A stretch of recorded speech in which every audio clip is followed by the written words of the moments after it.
উনি ইন্ডিয়া যায় যে ওই ভিয়েতনামে যে বলে দিচ্ছে যে এখন আমরা ভিসা দিচ্ছি আপনারা বন্ধ করে দেন, ওনারা বন্ধ করে দেওয়াতে যদি ইন্ডিয়াতে চালু থাকতো তাহলে আমরা এই টাকাগুলো পে করতাম না। এখন আমাদের শত শত টাকা ক্ষতি হয়ে যাচ্ছে। বাংলাদেশ প্রায় বিভিন্ন ক্ষেত্রে ভারতের উপর নির্ভরশীল। বাংলাদেশ হঠাৎই নিজের দেশের মানুষের সাথে লড়াই করে স্বাধীনতা অর্জন করলো, যা কিনা ইতিহাসে প্রথম। ভারত বিদ্বেষ বাংলাদেশে আগাগোড়াই ছিল। ওদের ভাষায় স্বাধীনতা অর্জনের পর ক্ষণিকের মোহে ভারত এবং ভারতীয় পণ্য বয়কটের ডাক দিল। বাস্তবে যা হওয়ার তাই হলো। সেই ভারত বিরোধিতা করেও ভারতের শরণাপন্ন হতে হলো।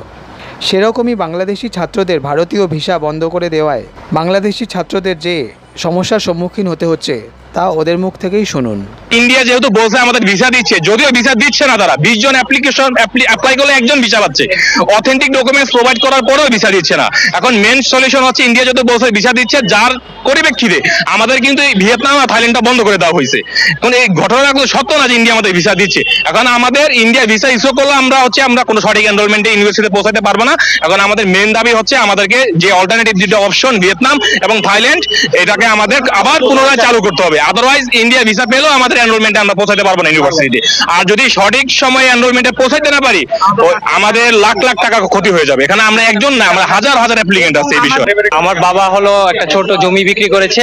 এই জমিটা আমার বাবার শেষ সম্বল ছিল, তিনি এই জমিটা মূলত আমার উচ্চশিক্ষার জন্য রেখেছিলেন এবং ইনি বিক্রি করে আমার জায়গাটা আমার হাতে দিয়েছেন। আমার ইন্ডিয়া এখন ভালো করে ঠিকঠাক মতো ভিসা ইস্যু না করেও, তাদের ঠিকঠাক মতো স্লট রেডি না করেও ওই ভিয়েতনাম এবং থাইল্যান্ডের যেই রোমানিয়ান এম্বাসি আছে সেখানে বলে দিয়েছে যে তারা ভিসা ইস্যু করছে, যার কারণে আমরা এখন ভিয়েতনাম এবং থাইল্যান্ডে ভিসার জন্য অ্যাপ্লিকেশনের জন্য আমরা টাইম নিতে পারছি না।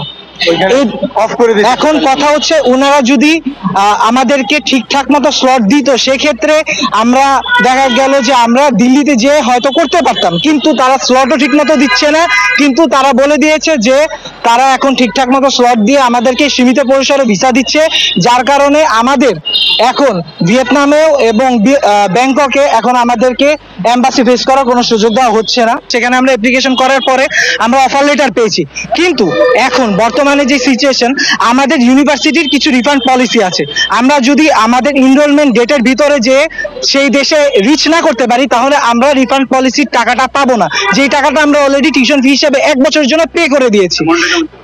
আমাদের এক একজনের অ্যামাউন্ট দেখা যায় 4 থেকে 5 লাখ টাকা পর্যন্ত, এরকম পার অ্যাপ্লিকেশন। আমরা 1 বছর টিউশন ফি দিয়েছি, যেগুলো 4 থেকে 5 লাখ টাকা পর্যন্ত হয়েছে। কারো কারো পার্শিয়ালি কিছু স্কলারশিপ আছে, তাদের কিছুটা কম হয়েছে, কিন্তু সাধারণভাবে পার হেড আমাদের 4-5 লাখ টাকা করে হচ্ছে আমরা টিউশন ফি জমা দিয়ে দিয়েছি। আমরা জানতে পারলাম যে আমরা ভিয়েতনাম এবং থাইল্যান্ডে যেতে পারবো, তখন হচ্ছে আমি ইন্ডিয়াটা না যেয়ে আমি ভিয়েতনামের ভিসার জন্য অ্যাপ্লাই করি এবং এখানে আমার 3 মাসের মাল্টিপল এন্ট্রি ভিসা করেছি আমি। এখানে আমার 8-10 হাজার টাকার মতো আমার ভিসার খরচ চলে গিয়েছে। এছাড়াও আমার এই ভিসা পাওয়ার পরেও আমি এখন যেতে পারছি না ভিয়েতনামে আমার রোমানিয়ার এম্বাসি ফেস করার জন্য। এই ভিসা করার পরও আমার এখন কোনো সুযোগ নেই।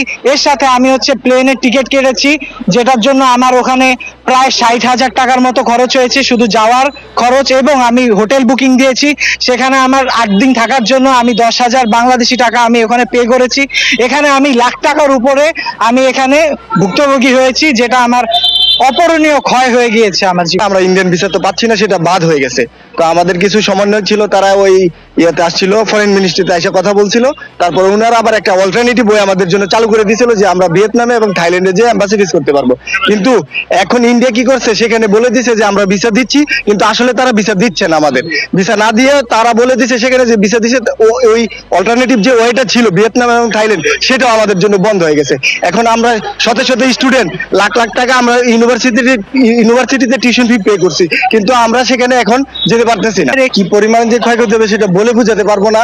আমাদের এখন সিচুয়েশন হয়ে গেছে যে আমাদের সুইসাইড করার মতো, যে উনি ইন্ডিয়া যায় যে ওই ভিয়েতনামে যে বলে দিচ্ছে যে এখন আমরা ভিসা দিচ্ছি আপনারা বন্ধ করে দেন, ওনারা বন্ধ করে দেওয়াতে যদি ইন্ডিয়াতে চালু থাকতো তাহলে আমরা এই টাকাগুলো পে করতাম না। এখন আমাদের শত শত টাকা ক্ষতি হয়ে যাচ্ছে এবং আমাদের সিচুয়েশন এখন একদম মানে সুইসাইড করার মতো। ये नफरत भरी सोच, समाज में जहर घोलने की ये मानसिकता, ये हमारे देश के लिए बहुत खतरनाक है।